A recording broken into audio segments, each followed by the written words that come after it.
This video, I'm going to dive into the sales research agent as part of Dynamics 365 sales. So if you're just getting started with this technology, you've come to the right place.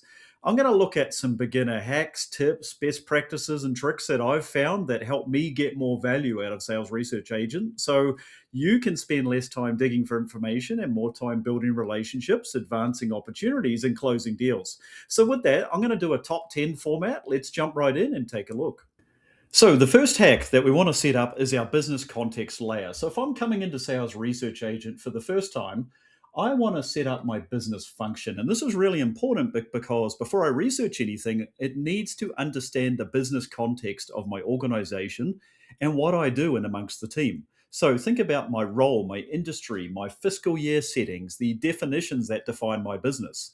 All of this is how Sales Research Agent stops guessing and starts answering tangible questions about someone like you on your team.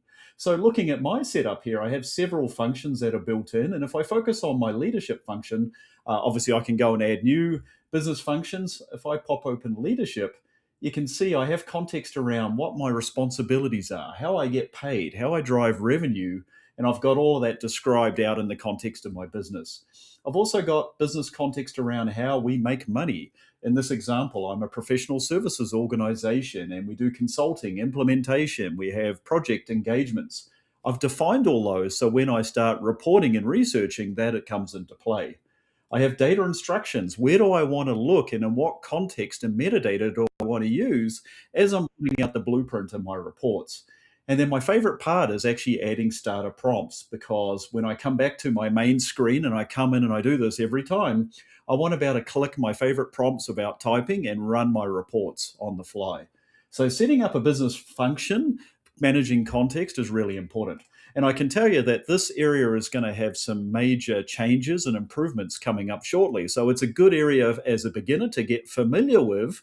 So you've got that ontology layer of how you set up your business context when it comes to reporting. So the second hack here is I'm going to use workspaces. So what I mean by that, when I come into my sales research agent and I scroll down, these are all my most frequently used workspaces with business context that I can go to and use frequently. So, say for an example, I want to use my team productivity dashboard. I'm always accessing this. I can pin it, see that in my list of pin workspaces, and I can quickly light that up to get to those reports and analytics quickly. The idea being is that I don't need to start from scratch every time I'm doing this. I need instant momentum. So when I'm switching accounts, I'm doing preparation for meetings, I can quickly bring up my most frequently used workspaces and blueprints, and here they are. Additionally, I can click on the hamburger icon up in the top left, and this will also give me a similar menu where I can manage and work with my workspaces or, in fact, start a new workspace. So, the third hack here is we're going to augment our research with files. And what I mean by that is when I put my prompt in, by default, it's going to land on Dynamics 365 Sales in the environment that you're using. You'll see that pop up. But I can upload files, including Excel, PDFs, PowerPoint, and the agent will treat them like first party data. So, this is how you blend external data signals with internal context inside Dynamics 365. And it's very, very rich and powerful when we think about, yes, Dynamics, yes, with files like my sales data, transactional CSV information, whatever it may be. But I can also look at my operational data. So if I have my sales premium license, I can connect into Fabric Lakehouse to bring in contract value, actuals, transactional information, or in fact go over and use SQL Server. So think about connectivity, enrichment with files, and bringing in external signals to enrich and lean on when you're doing your research. Number four is a hidden gem that took me a little while to discover. But if I want to understand the research taking place in order to produce a dashboard or a blueprint, there is details that can tell me that. So in this example here, I'm on my practice lead workspace dashboard.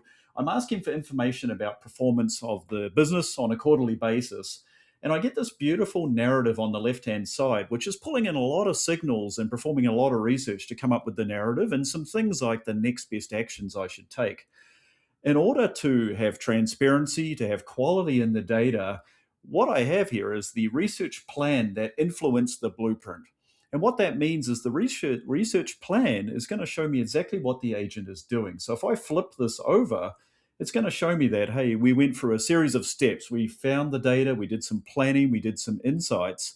And we can start to understand the data sources, the steps, and the logic that went into the blueprint and behind the insights we're seeing. So the research plan shows you where it went. The research dialogue, interestingly, breaks it down into the different charts. So if I want to understand, hey, where are the bottom performing engagements as part of the question I asked, I can click on it and it will take me to exactly the blueprint that it produced and the narrative and the metrics. So very helpful from a transparency, a quality of data, and actually taking you to the metrics and analytics that you asked to see when you were prompted. So for number 5, this one may be obvious, but you can expand your charts. So here I'm looking at my forecast for one of my individuals. I can click on that expand button, but there is a few benefits here. So you'll see more detail. You will get the narrative around what is going into this chart, around the details, the trends, the context that doesn't necessarily show up in the smaller preview inside the blueprint. It also is interactive, so I can hover over and get additional information. And if I have a legend, I can come down and I can start to turn things on and off to make it a fully, truly interactive experience with those live insights. So definitely blow up your charts and use those for deeper context. And so for number 6, in a similar vein to charting, we can see the work that went into this chart, and that includes sequels. So how do we do that? I can take any chart when I've got it in full screen view like this, or even in the preview, and I can click show work. Now, your typical user's probably not going to care about this, but for an administrator or folks that are evaluating this technology, it is important because we want to see the reference data, the logic, even the SQL chart configuration and how it went in order to have that trust around the data. And it really helps us defend what is going on when we're going into those important strategic meetings. So in this example here, again, we have the explanation, but we have the rationale, the tables and columns that are connected into producing that chart. We also have a breakdown of the plan that was used. What was the logic and the sequence that it went through to produce it? And for the technical folks, we even have the SQL and the chart configuration available. So if I'm SQL minded and I want to run this prompt against my Dataverse, copy the query, take it over there, and then start experimenting. Again, all in the spirit of transparency so we can understand what is going into these charts. And I can simply flip the chart around to go into the logic and backwards and forwards. Super helpful. So the 7th hack I want to talk about is refreshing a blueprint versus regenerating a blueprint. There is a substantial difference, and I want to talk about that because it's important. So what do I mean? When I'm in my blueprint, under my workspace here, if I come along, I see this little refresh icon. And if I click on it, I have the ability to refresh or regenerate. Now, refresh simply updates the data contained within this blueprint. We just go and take it, we refresh it, the metrics, the questions, everything stays the same. Same charts, no difference there. Regenerate is if I want to rethink the entire approach of what we did. Now, regeneration consumes. All of this is driven by Copilot Studio credits. So if I regenerate, it's going to consume some credits there in order to generate the blueprint. Whereas refresh, at time of recording, knock on wood, there is no credits or usage when you're just refreshing the data. So really important to understand both of those, whether you just need to refresh the data because you have an upcoming leadership meeting and you want to understand what is going on versus, hey, we're completely rethinking about how we want to report on this data point. I need to regenerate the blueprint. Know the difference. It's really important. So hack number 8, again, really simple one, but great for productivity when I'm thinking about reusable assets for my slides, for my follow-ups, for using in emails to describe what is happening with the business and sharing information behind the charts. So an example here, I'm looking at my forecast accuracy chart on my blueprint. I can click on the 3-dot ellipse, download the image, and I'm able to open that chart and use it for my future follow-ups and creating original insights when it comes to slides and emails. Really, really helpful little productivity hack. So we're not living in isolation just within the blueprint. I can use that elsewhere in the business. So hack number 9 is all about downloading blueprint data. So one of the big things with and I like about Sales Research Agent is if I click on my data tab, it keeps track of all of the data sources it's used to generate its insights. So let's say you asked a question about the account and a few minutes later you can't remember where that specific number or recommendation came from. No problem. You can open the data tab and it will simply tell you where the reference files are and the records that it directly used within the agent and allow you to download those documents to validate the information yourself, whether it's a PDF or an Excel or a CRM record. All of it is chronologically captured as part of the data tab there, which makes it easy for tracing the insights back to the original source. The big one that I've seen this for is maybe I upload a spreadsheet of transactions for one given month. And then the next month, I need to replace that with additional information. This tab is going to allow you to access what is already used within the blueprint.